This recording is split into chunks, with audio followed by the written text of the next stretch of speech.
Hello and welcome, Smite fans, to week number 4 of the Smite OPL split number 3. This is the halfway point in the split. After this week, we are done with half of our matches, and the playoff picture is starting to become a bit more clear here in OCE.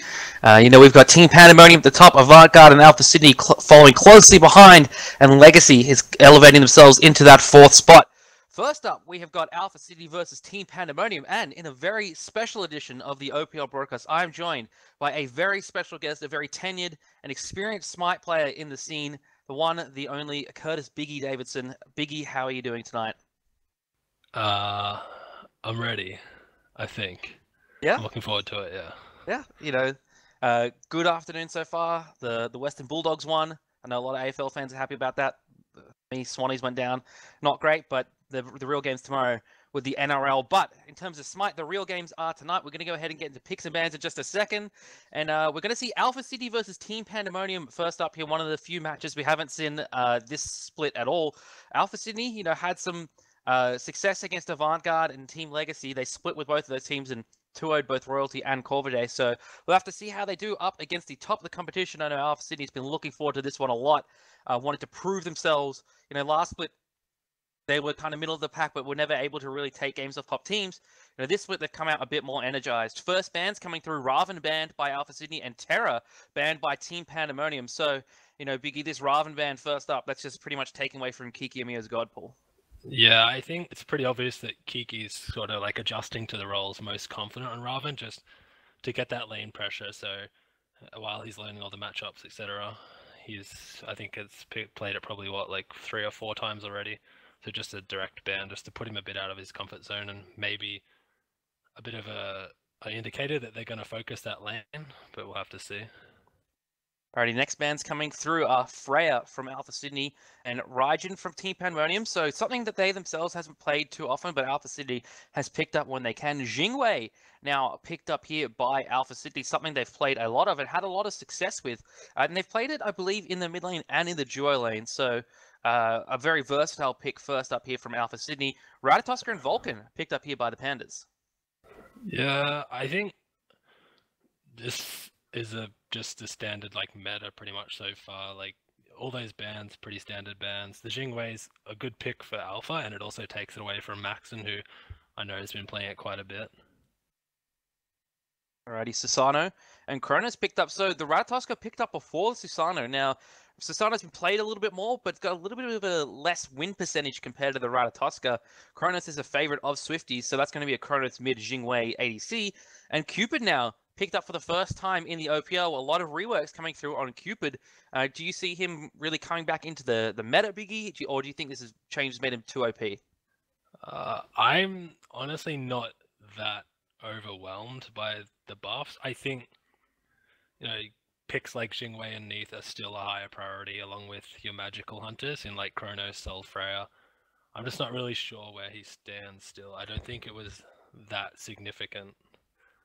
But I guess this will be our first taste of new Cupid, I guess, in OPL.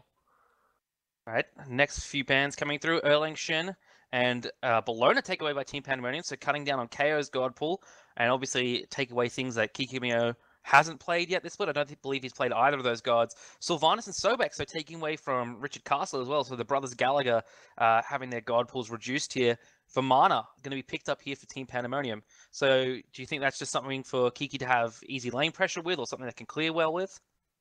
It's just, yeah, it's pretty cruisy lane, easy to clear. It's definitely one of his top picks, I would say, which is obviously reflected in the bans. I don't think they wanted to pick Bologna or Erlang, and I don't think they wanted to play against it, so pretty easy choices to ban there. Athena and Sun Wukong picked up here by Alpha Sydney, and the last pick for Team Pandemonium is going to be that Fafnir for Richard Castle. Now, looking at that Sun Wukong pickup, isn't that something possibly that Kiki Amiyo could have played instead of the Verman that would have given him the same lane pressure? Like, why pick the Verman over the Sun Wukong? I honestly couldn't answer. I think maybe just he's a bit more comfortable on Vermana, probably.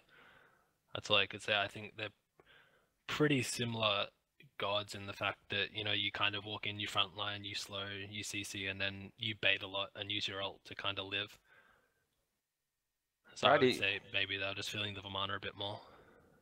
All right, we're heading into game now. Talk about these last two picks, both support picks here, the Athena and the Fafnir. So the Athena is something we haven't seen a whole lot of here in the OPL. Tori Sky is going to be playing that in the support role for Alpha Sydney. And Fafnir being played by Richard Castle. Now looking at this Fafnir pick, to my eyes, it looks like something like a Geb or a Sylvanas. Of course, Sylvanas was banned, but like a Geb pick might have been a little bit better here with a little bit more initiation.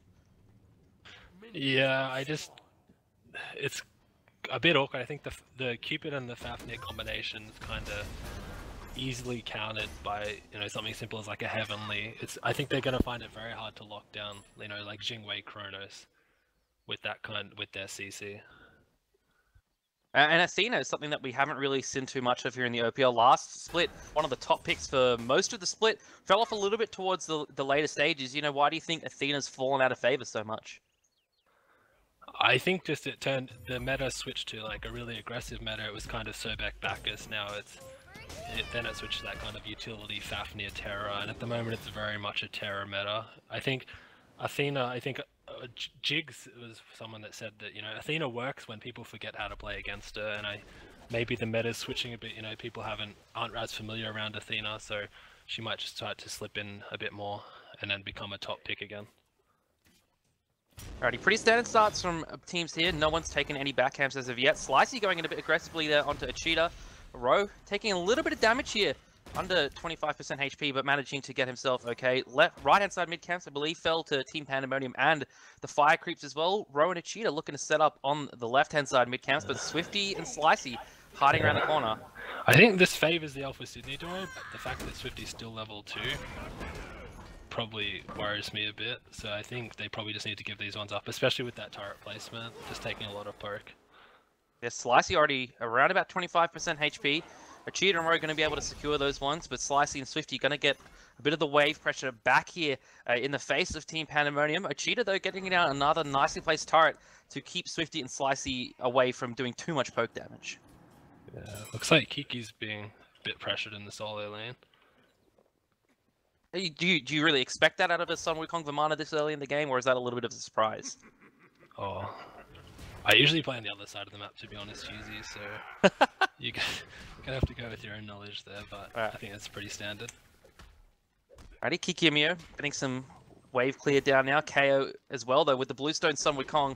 Noted for its immense amount of clear, but Kikimio's doing alright for himself at this stage, taking probably about an equal amount of poke as KO, and they've both hit level 5 around the same time, so the experience differential isn't going to worry him too much.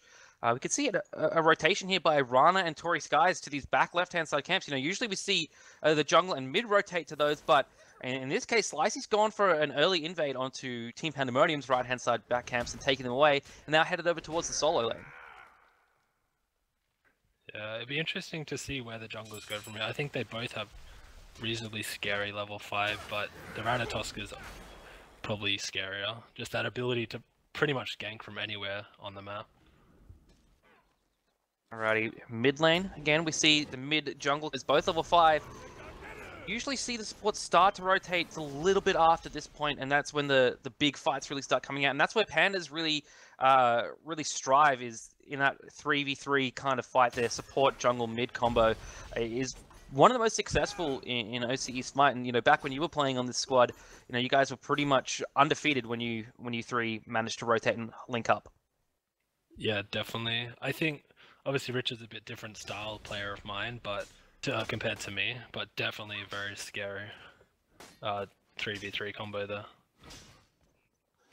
Duo lane, Maxon backing now, I believe.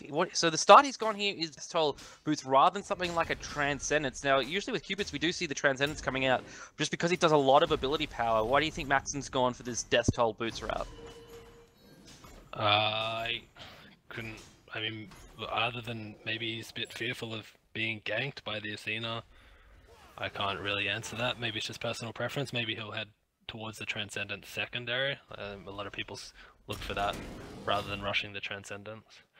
Alright, Rose hiding around this wall here, does have his ultimate available. No ultimates used.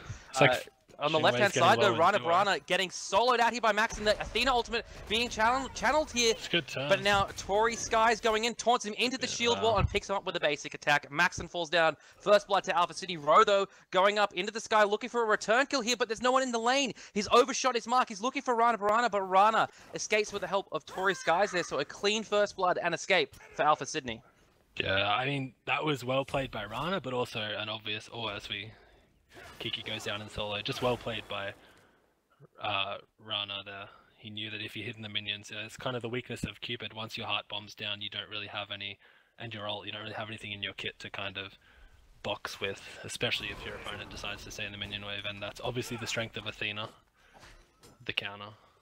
There, the global rotation, as well as that, his flutter, which is his dash, now no longer provides attack speed when you dash with it. It just gives you a passive attack speed increase. So, while that's a semi 1v1 tool, having that taken away is a little bit troubling. But you still get the passive movement speed from it.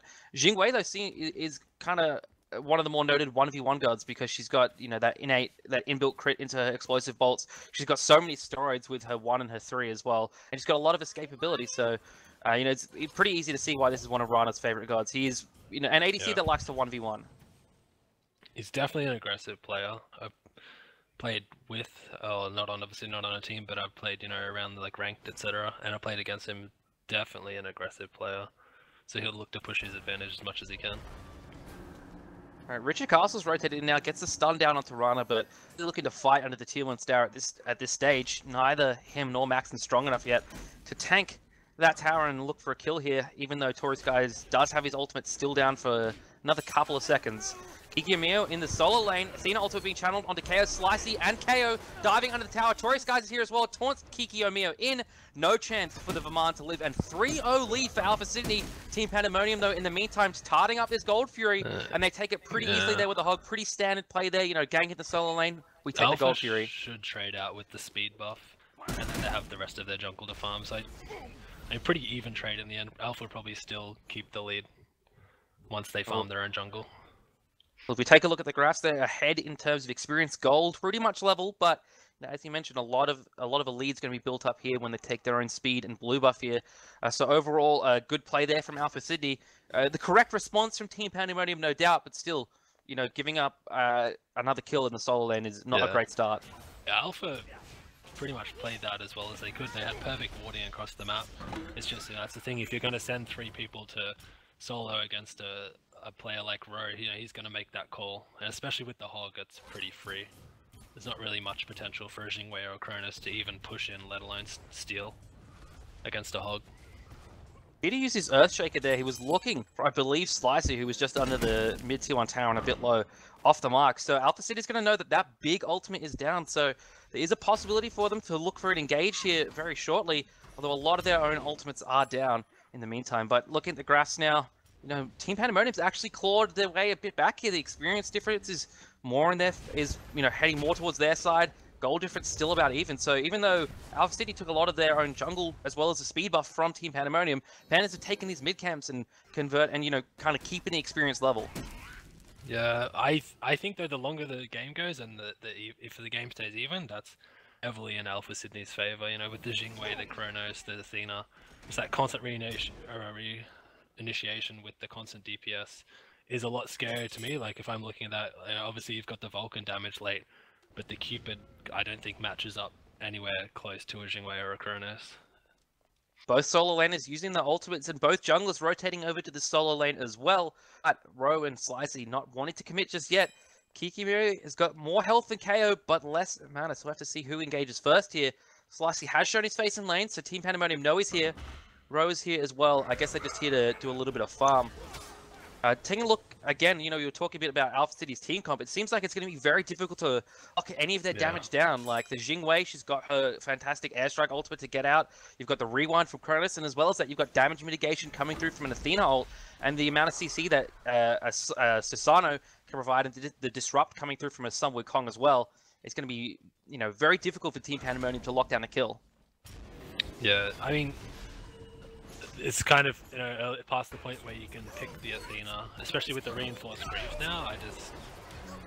That's Over in the solo lane, we can see Athena ultimate being channeled onto Slicey. Tori Skies comes crashing down, but Ochita up the first kill for the Pandas. Swifty, though, gets himself a kill here onto Row, and now he's looking for a little bit more Kikimiro, knocking a bunch of people up here, trying to get a kill for his team, but it's not to be. Richard Castle jumps in, stuns out Tori Skies, but Tori is very tanky. Knock up from Ochita does a lot of damage. Max is here, but a great knock up from Rana. Rana keeps Tori Skies alive for now until Kiki can secure the damage. Airstrike comes through from Rana. Max and too low to continue the fight here.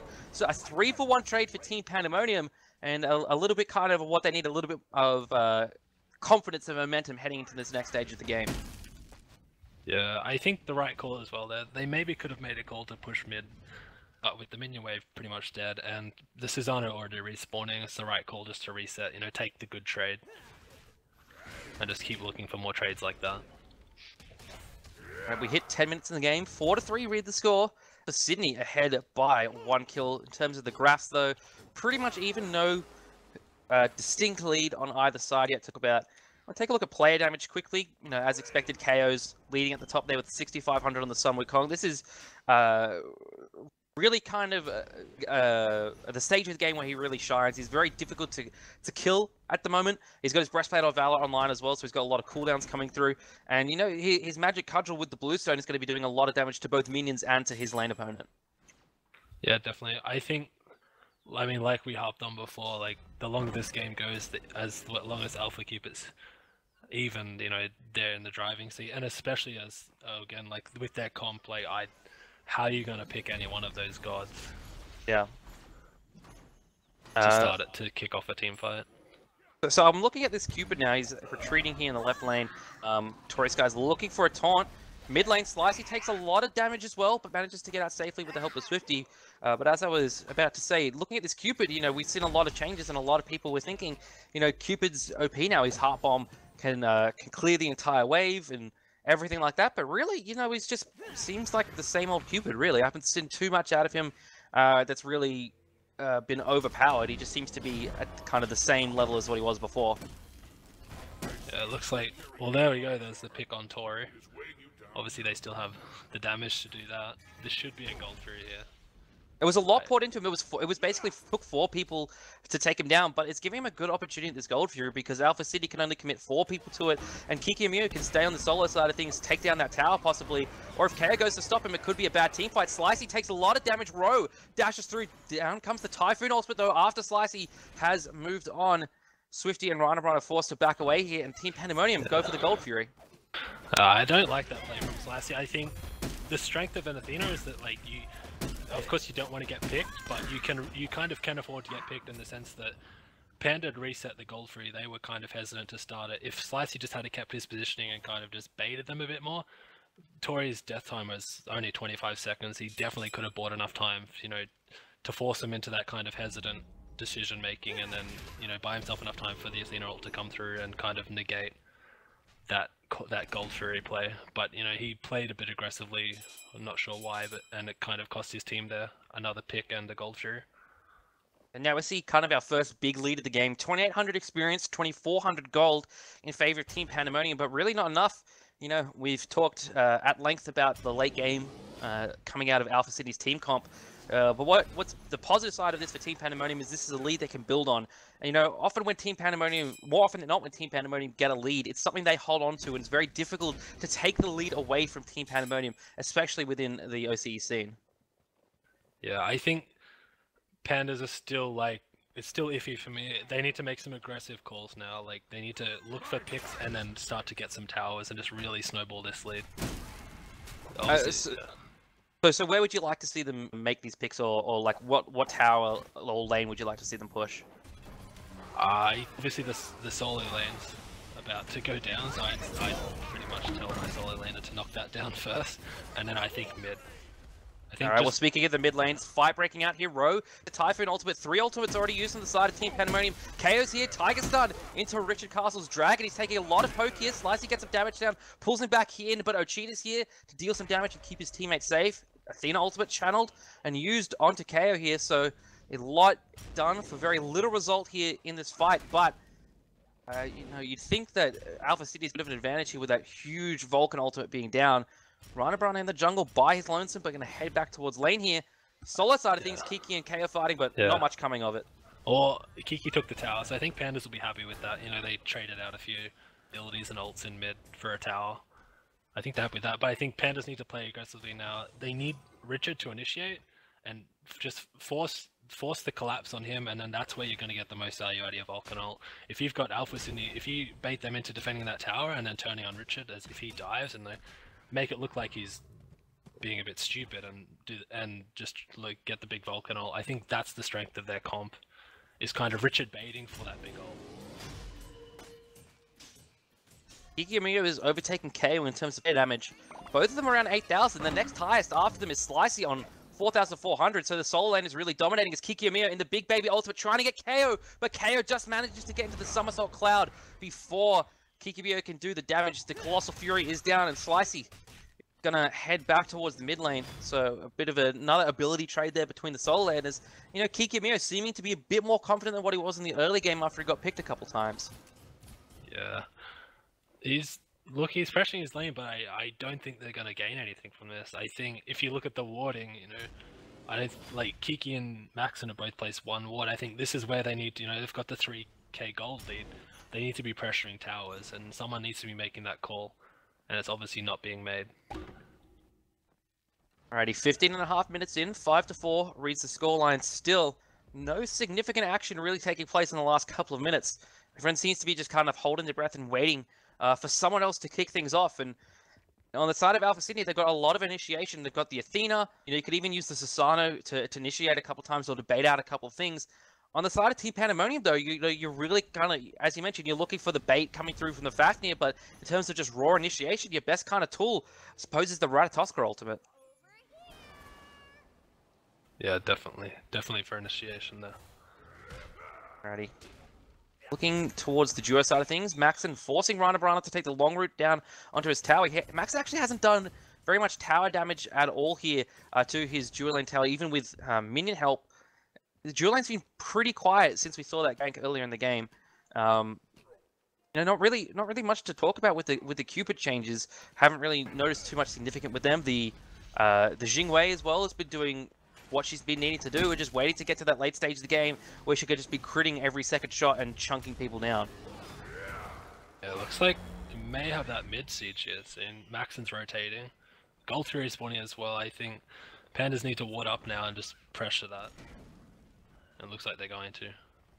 Alright, they've got a mini wave pressuring here. Maxon is hiding around the corner here. I don't think he walked over the ward in order to get here, so they don't know he's here. There is the Typhoon ultimate from Susano. Great Vulcan ultimate onto Swifty.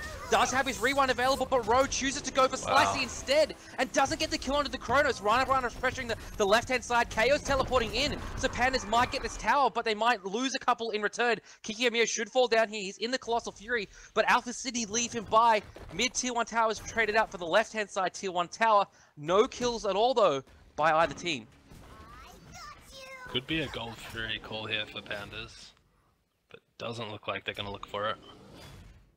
They're going to take the left-hand side mid-camps as well. Ro is just forcing Tory Skies away from them. Tory Skies running through to the Gold Fury pit to check on it. Ro goes in, doesn't get the stun off, shreds the protections, and Tory Skies forced to dash away now. Panda's starting up the Gold Fury, and Alpha City don't look to be making a response to this. There's a lot of burst on the side of Panda, and they have a hog as well, so they should get this one for free, and they do take it. Alpha Sydney chasing now. Athena ultimate used onto Rana Brana, but it's a little bit too late now. They shouldn't find anyone here. But the Pandas have gone back in the mid lane. There's a good flank coming out here from Alpha Sydney. Slicey doesn't pull anyone in, but does damage to Ro. Ro going up into the Cosmos and does manage to get away from the Alpha Sydney aggression. But Alpha Sydney could pressure this tier 1 tower now. Good ult by Ro. I think he needs to stay alive there, definitely. Otherwise that could be a tier 2. Still looks like the tier 1 should go down with Kiki. Kiki CPing though. It might be too little too late. Earthbreaker ultimate's through. Doesn't land onto anyone. Kiki Amiyo comes in. He's walking into a wall now. Taunted into the stun. So much burst damage from Alpha Sydney. And they shred through that Vamana like a hot knife through butter. and Pandamonium drop a kill here, and Alpha Sydney look like they want to keep pressuring this lane. There's a sprint used by Tory Skies. Richard Castle jumps away. Good dash by Tory, looking for the taunt onto the Fafney here. Fields of Love used by Maxon. Stuns out two of them. Oh, sorry, mesmerizes. Good knock up from Ochita. Airstrike picks up the Cupid, however, and Rana's getting himself some kills. KO manages to walk away. Tory Skies picks up Row. So the Pandas now are all falling down in this tower defense. Good knock up from Ochita, doing so much damage at this point, but it's not enough, and he might have to give up this tower. Yeah, I think that's the tower, possibly even a Phoenix if they get another pick here. I think just the CC of the Athena and the Kronos is a bit too much for the front line. Castle just barely staying alive there. Tier 2 tower in the mid lane does fall down, and after a good little passage of play from Team Pandemonium, Alpha Sydney has swung the game back now. Experience difference pretty much level, 1,000 in favor of Alpha Sydney and anything, and the gold difference just barely in favor of Pandas, 1,200. So, we're starting to get towards that stage of the game where this Alpha Sydney comp really starts to come online. Taking a look at player damage though, Ochita's been doing so much for his team. 2-0 and 3 and 11.6k player damage on that Vulcan. Yeah, I mean, again, it all comes down to that Vulcan ult. You saw it missing in mid. Once the Vulcan ult, if they get nothing out of the Vulcan ult, Alpha Sydney are pretty much free to play the team fight how they want to. Oh, well, he landed the Vulcan ult, but then Road didn't land onto Swifty and didn't pick up the kill there, didn't secure it after Ochita hit him with the ultimate. I'm talking on when the Alpha Sydney was sieging. Oh, okay, yep. Yeah. Yep. Alright, left-hand side, Pandemonium going for this Tier 1 tower on the left, but Alpha City looking for the right-hand side at Tier 1 tower here, and they should be able to get it. This Kronos has got a lot of damage with his Doom Orb, Pan Boots, and Pythagoras Piece. Tier 1 tower on right-hand side falls, Tier 1 tower on left-hand side falls, so these teams looking to do a bit of a tower push here, but Slicey is pushing up the mid lane as well, so looking to get some more minions towards the Phoenix. Left-hand side, Tier 2 falls down. KO is looking to teleport to that one, but not going to get it. And now Team Pandemonium cutting short their push, because Alpha City are pushing their Tier 2 tower on right, and their middle Phoenix. I think just even trade's good for Alpha Sydney the longer the game goes. It's interesting to see whether Alpha... I think they're in a perfect position here to force the Fire Giant. They have perfect warding, and, they've got Pandas on the back foot kind of off of Pandas reset. But it looks like they're just going to reset as well and go back to farming. We take a look at Golden Hand, to be a significant amount for all their players. So yeah, Rana 1900, KO 1500. Swifty's just gone and bought... just gone and sold his start item, got himself a magic focus, so looking to get a bit more penetration online. So, they're looking to start setting up for these next fights, and take a look at the towers as well. Only 2 towers left up for Alpha City, but only 1 for Team Pandemonium, and all the way over on that left-hand side, Maxon dewarding around the Fire Giant, Row picking up the blue buff. So now begins the vision battle here around the Fire Giant. Slicey takes a heck of a lot of damage there from Ochita, and is forced to base here as well. I think we're about to see the Fire Giant dance. And on the right-hand side here, going very deep, not much ward vision on the paths in from the Fire Giant. A couple of basic wards there. Kikimiya looking to get the knock-up onto KO. Doesn't get it. The Ox knocks up 4 members of Team Pandemonium.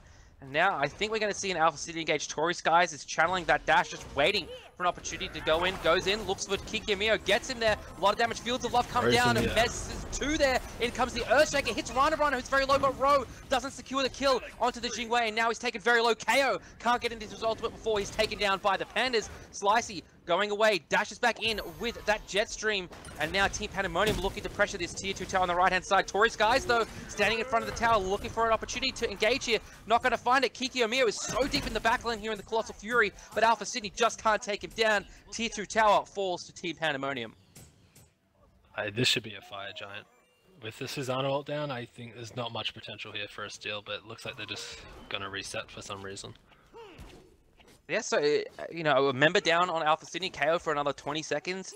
The big ultimate on the side of Alpha Sydney, I suppose, with that Susanna Typhoon down. You still have the Athena ultimate, so she can look to channel that and potentially steal, but, when you got a hog, it's really kind of no comparison there. But, Team Pandemonium leaving the Fire Giant alone. Do you suppose it's just because they didn't have the vision necessary, like, around the Fire Giant pit itself?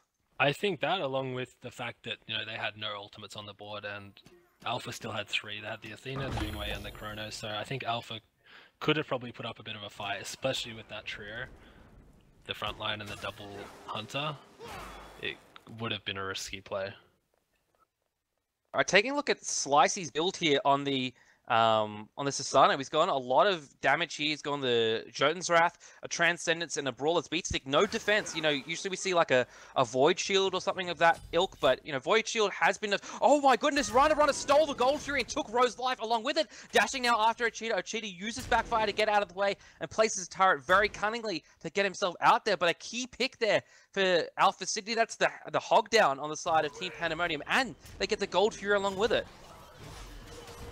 I think they need to, another pick on the Cupid here, and that should be fire.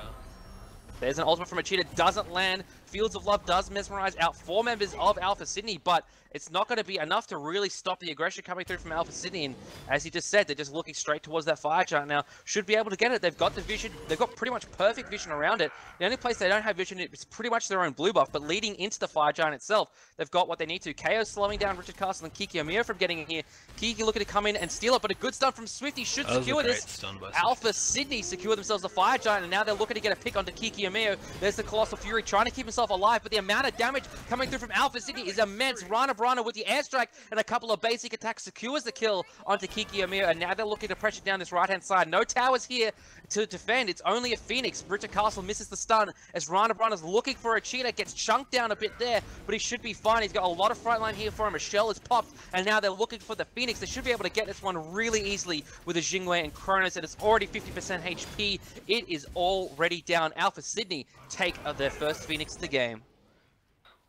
I would have liked to have seen them, you know, push mid Phoenix as well. They had the Susanoo, they had the Kronos ult, they had the numbers. I think they definitely could have at least taken the tier 2 if they were a bit worried about pressuring the mid Phoenix. They're going to go ahead and take away Kiki Omiya's buff here as well, so just basically taking as much farm away from Pandas as they can. The game is still relatively close, 4,500 experience, 1,500 gold, so, you know, Pandas have, you know, come back from worse, but it's certainly not a situation they're used to. You know, usually they're used to being in the driver's seat at this stage of the game and really dictating the terms of it, but at the moment it seems that they're more reacting to Alpha Sydney's play than kind of creating plays of their own. Yeah, definitely. I mean, we haven't seen many, you know, just aggressive rat ults into Vulcan ults. It's kind of being Ro maybe getting caught out or just get aggressively, the Athena playing aggressively into him rather than the other way around. I think that's really the only way back into it, if they can hit the rat Vulcan combo and just look for a pick, because I think in an even fight, they're just being heavily outscaled at the moment. And especially with the fire giant buff.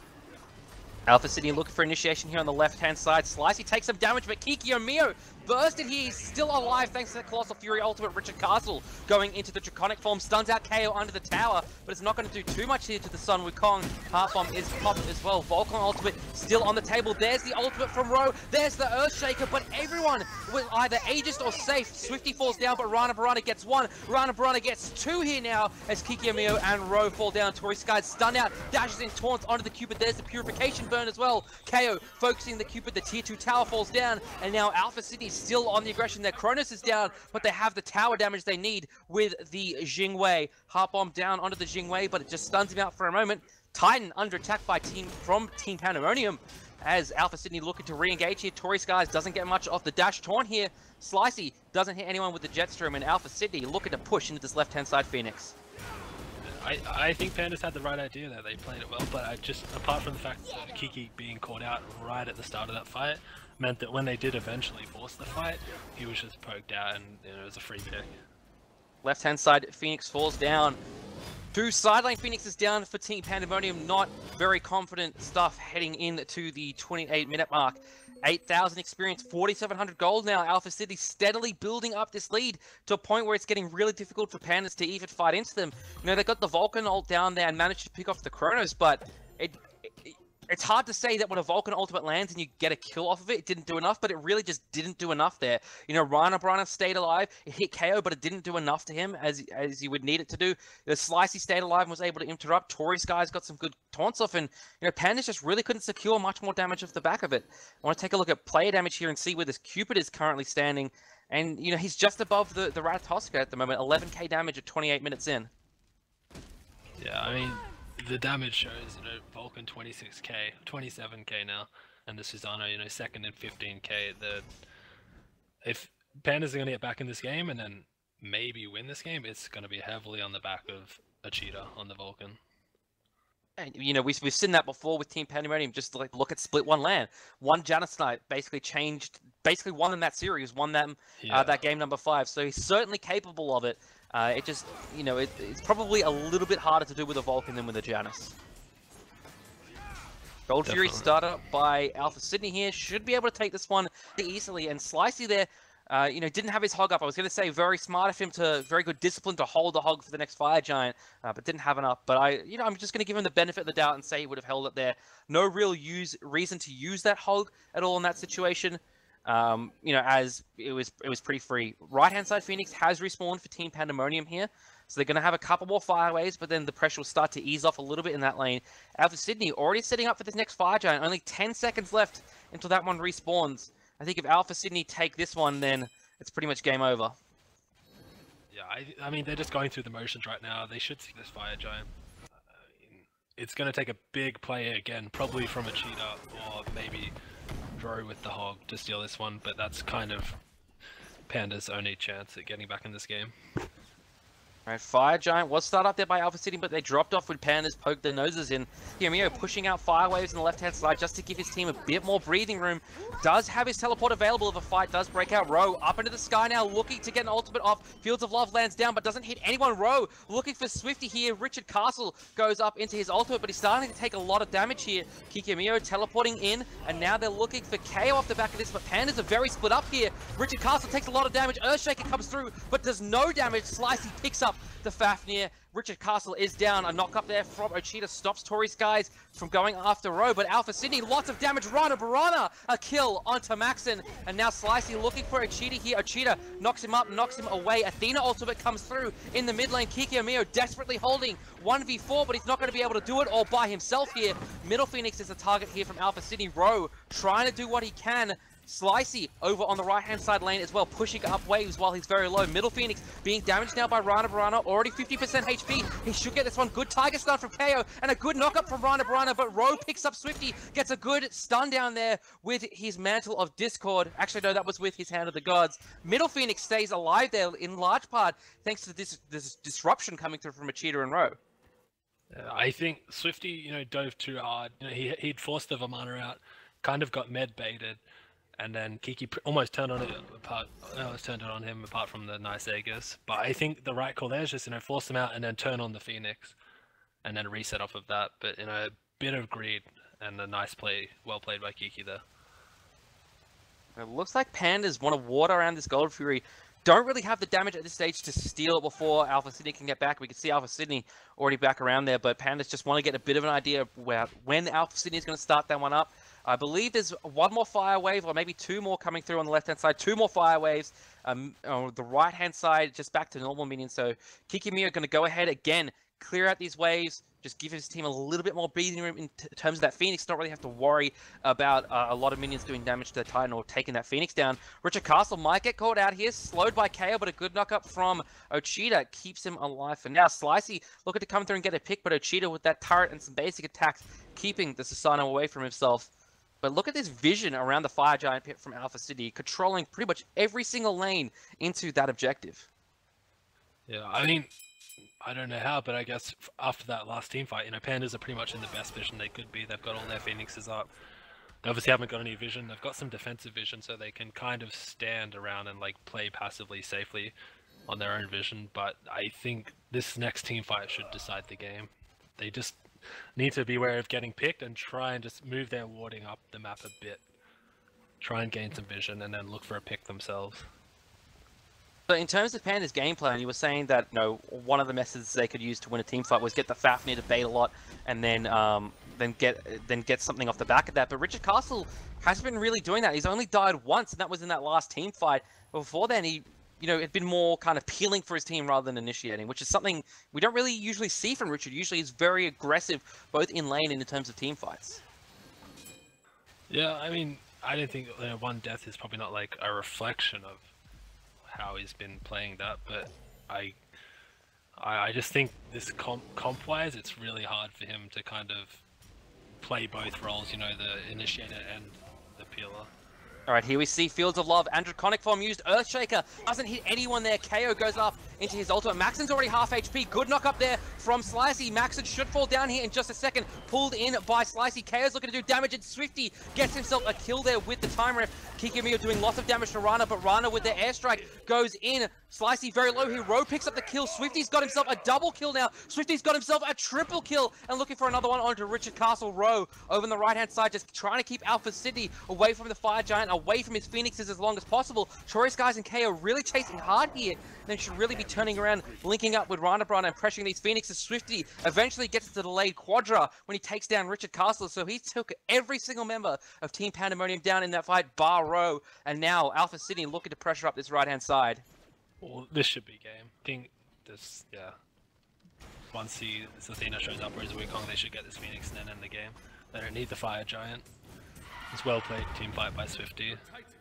Alright, right-hand side, Phoenix falls down. Just Ro here to defend against 4 people. Looking to do damage to Rana Brana. Really smart target selection here. Goes up into the ultimate, looking for Rana Brana. He does find him and forces the rewind out of Swifty as well as the somersault cloud out of KO. He's defending this one excellently as Ro. Maxon's here as well, looking to clutch up in this team fight. 1600 left on the Titan, 1300 left as well, 1100. But Ro gets a double kill and they save their Titan from defeat. 1,000 health was left on it, and now they walk away from their Titan barely alive. I think Rana will be face homing a bit there. He kind of walked backwards into a Phoenix and it took a few hits and died that way. I mean, Pandas, this could be their shot. Like, they should get fire here. Basically, DSI, apart from Nurse's is a bit of a threat here. Doesn't have his wrath up though. Himio's back, looking to just defend some waves, and right here, Ro chasing after Slicey, forces his jet stream away, and now the Fire Giant as well. A Typhoon used there. Ochita and Maxon doing the Fire Giant, trying to get it down. They should have this one pretty much for free as Ro and Richard Castle are zoning away Slicey. Slicey taken very low here as well. Fire Giant falls down. Team Pandemonium claim the second Fire Giant of the game. And now, it's going to be very difficult for them to push, however, given how low their left-hand side Phoenix is and how low their Titan is overall. Yeah, I mean, they're in a good position. They're probably in the best position they could be, but they're going to have to take it slow and really think about how they're going to fight this next fight. And I mean, that's all. Again, it's like this next fight will win the game for them if they can somehow pull it off. But I'm still a bit worried about the Jingwei Kronos combo. Even fighting into a Fire Giant. Very difficult for Pandas indeed. Ochita sitting on 33k damage despite, missing a lot of his Vulcan ultimates. Not the easiest skill to hit in the game, but still done an immense amount of damage and work for his team. But really, that last fight there, that was all Ro and Maxon just really coming through in the clutch for their team and just keeping themselves in this game. Yeah, it was good targeting by Ro initially. And then obviously the respawn time has worked in their favor a bit there. Alright, Alpha City pushing up the mid lane. Right-hand side does have fire minions coming through still, so Team Pandemonium need to keep an eye on that. But other than that, the left-hand side wave is just going to pretty much stay where it is unless Slicey goes over and clears it up a bit, which it looks like he's doing. Actually, it looks like all of Alpha Sydney is going over there, rather than kind of splitting their forces up, looking to just get a good 5v5 teammate, which you would imagine would pretty much really go in their favor here. Thus far, the 5v5 engagements have really favored and gone in the direction of Alpha City. Richard Castle jumps in, gets a stun into Swifty, but a good knock up there from Rana Barana. Forces Richard Castle into Draconic Form. Rewind forced out from Swifty as well into the middle of Team Pandemonium. Earthshaker ultimate comes down and does some damage, but to the tankier targets, not to the carries. Good Typhoon there from Slicey. KO picks up the kill onto Max, and airstrike comes through. Richard Castle and Ro are very low here. Swifty picks up one, Rana Barana the other. Kikimiya is behind in the Colossal Fury form, but it's just too little too late. Left-hand side Phoenix falls down here in just a second. Alpha Sydney get it, and now they should get this Titan. Ochita trying to defend desperately, but the fairy tale isn't going to happen. Alpha Sydney take game 1 against Team Pandemonium in a result I don't expect many people saw coming. No, but I mean, their track record shows they can take games off these top teams. They've split with Legacy, they've split with Avant. The big question for me is, can they finally, push their case, get that 2-0 against one of these, I guess, top 3 teams. Good stuff. So we'll have to see how they do in the next game against Team Pandemonium. We're going to go to a short break and we'll be back with game number 2 between Alpha Sydney and Team Pandemonium.